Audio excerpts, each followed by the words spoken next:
Alright guys, let me bring up our first performer of the night. Another round of applause for all your performers. They're not professionals, they're trying their best here.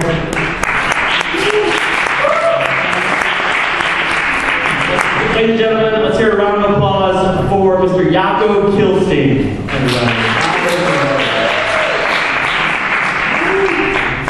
Hey guys, I'm Yaakov Kilstein. Thanks for being here, and I know you chose to be here because actually this event was moved from Whitesburg Commons, where Naftali Bennett, an Israeli member of Knesset, is speaking. And frankly, I'd skip going to see myself to go see Naftali Bennett speak. It'd be great if Rav Goldvift gave the intro to Naftali Bennett because, you know, they're both Israeli. So he would be like, "This man, why he come? Why he do what he do? Because I'm from Boca Raton, Florida, and Boca Raton were pretty spoiled. My dad took me to see a movie theater, a new movie theater downtown, and if you think movie tickets in Manhattan are expensive, we went up to the counter and we're like, okay, 2 movie tickets, please. And the lady said, that'll be $48. That was $24 a ticket. Now, it was very fancy.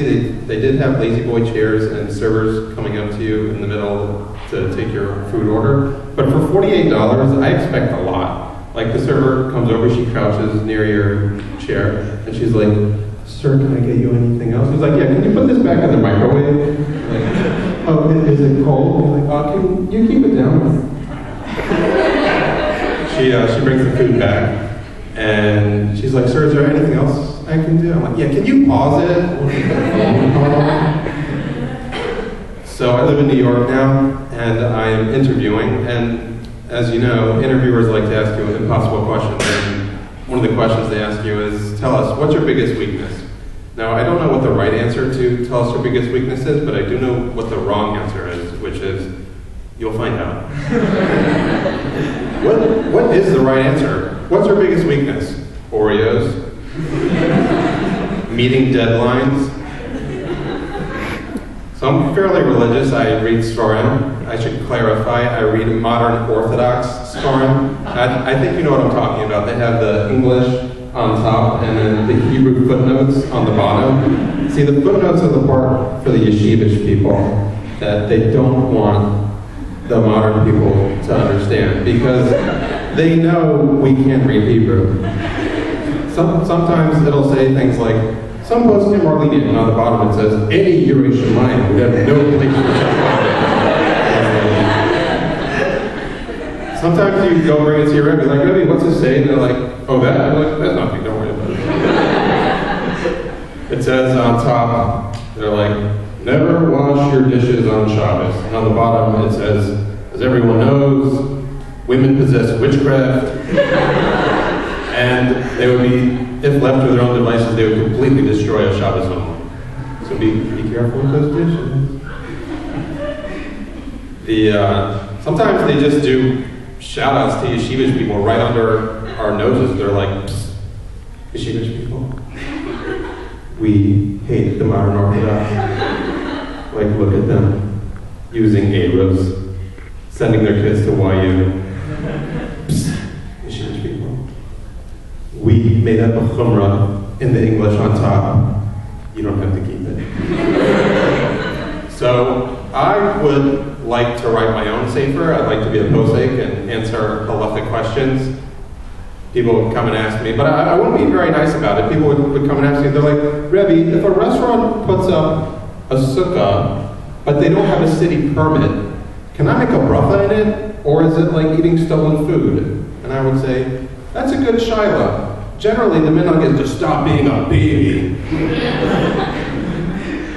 Now, I asked my halachic shilas to my shul rabbi, and everyone loves in shul when the guys are davening out of their iPhones. They're like,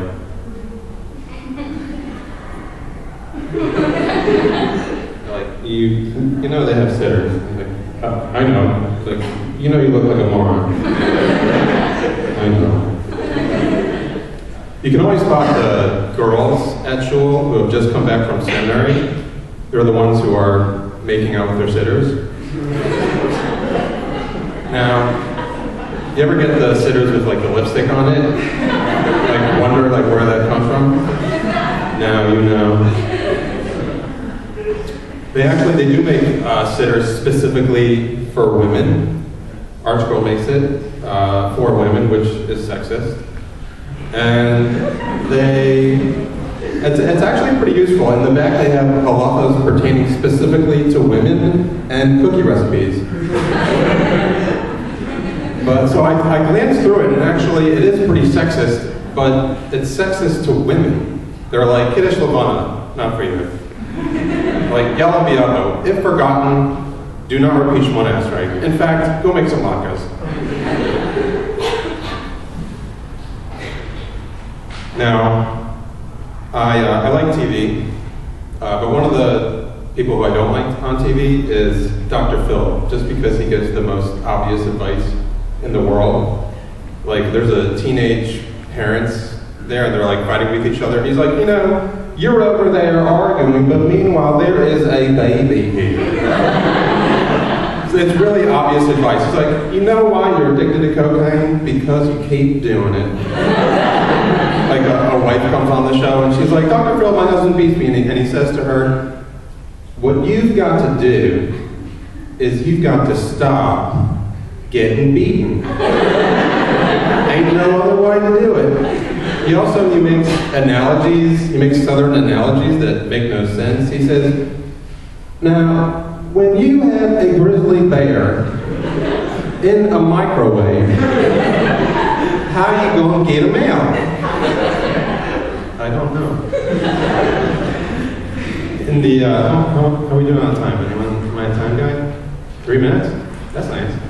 So, another thing that I liked on TV growing up was they had these commercials for Cap'n Crunch, which is, as you know, a cereal. But they had these cartoons, and Cap'n Crunch would come crashing into a kid's bedroom at breakfast. You'd be like, hello, Billy, have you tried my new Crunch Berry cereal? It's like Cap'n Crunch, and he's like, you just broke our wall. And he comes in at like the most inopportune moments. It's like 2 a.m. He's like, hello, Billy. He's like, Captain, we spent all day fixing that wall.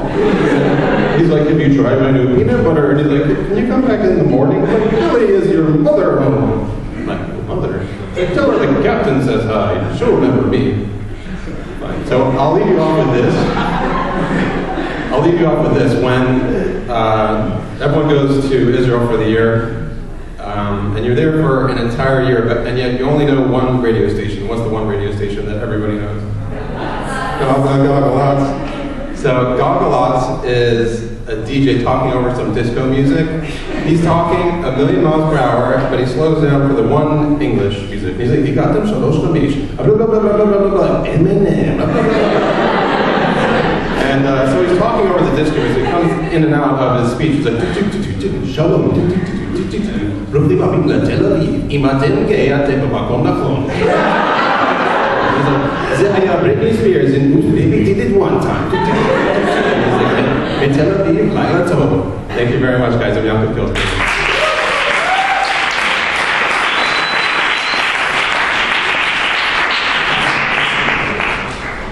Everybody, Yaakov Kilstein.